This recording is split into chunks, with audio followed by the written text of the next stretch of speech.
ನಮಸ್ಕಾರ. ಪ್ರಸಿದ್ಧ ಕವಯತ್ರಿ ಶ್ರೀಮತಿ ಸಮುದ್ರದ ಕಂಜರ್ಪಣೆಯವರ ಒಂದು ಕವಿತೆ.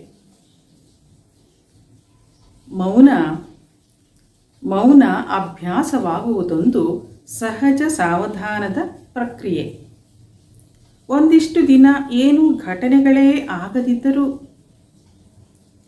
ಮೊದಲೊಂದಿಷ್ಟು ಎದೆಭಾರ, ಎಂದೂ ಒಣಗದಂತೆ ತೋಯುವ ಕೆನ್ನೆ, ನಿದ್ದೆ ಇಲ್ಲದ ಇರುಳುಗಳು, ಇನ್ನೊಂದು ಮತ್ತೊಂದು, ಮತ್ತೀಗ ಇನ್ನಷ್ಟು ದಿನಗಳು, ಎಲ್ಲೆಲ್ಲೋ ಏನೇನೋ ತೊಂದರೆ. ಒಂದು ದಿನ ATM ಮರೆತಿದ್ದರೆ ಇನ್ನೊಂದು ದಿನ ಮಳೆಯಲ್ಲಿ ನೆಂದಿರುತ್ತೇನೆ. ಒಮ್ಮೆ ಗಾಡಿ ಕೆಟ್ಟಿದ್ದರೆ ಮತ್ತೊಮ್ಮೆ ನೋವಿನ ಅಲೆಗಳು.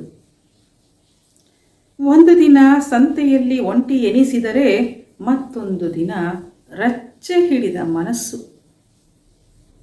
ಭಾವುಕತೆಗೆ, ಕಣ್ಣೀರಿಗೆ ಜಾಗವೇ ಕೊಡದೇ ಇರುವ ಒತ್ತಡಗಳು. ಉಸಿರಾಟಕ್ಕೂ ಎಡೆ ಇರದೆ ನೋಯುವ ಎದೆಗೂಡು. ಹೇಳಬೇಕೆಂದಾಗಲೆಲ್ಲ ನೆನಪಾಗುತ್ತದೆ ಈಗ ಮೌನವಾಗಿಯೇ ಇರಬೇಕೆಂದು.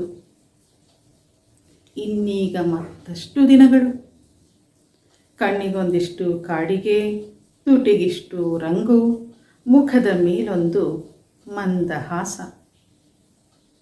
ಗಡಿಯಾರದಂತೆ ಹೊತ್ತು ಹೊತ್ತಿನ ಕೆಲಸ.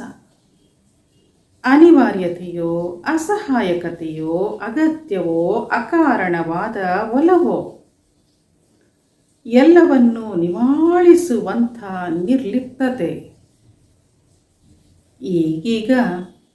ಈಗೀಗ ಅಭ್ಯಾಸವಾಗಿ ಬಿಟ್ಟಿದೆ ಮೌನ. ಕಂಡರೆ ಗುರುತೇ ಹಿಡಿಯದಷ್ಟು.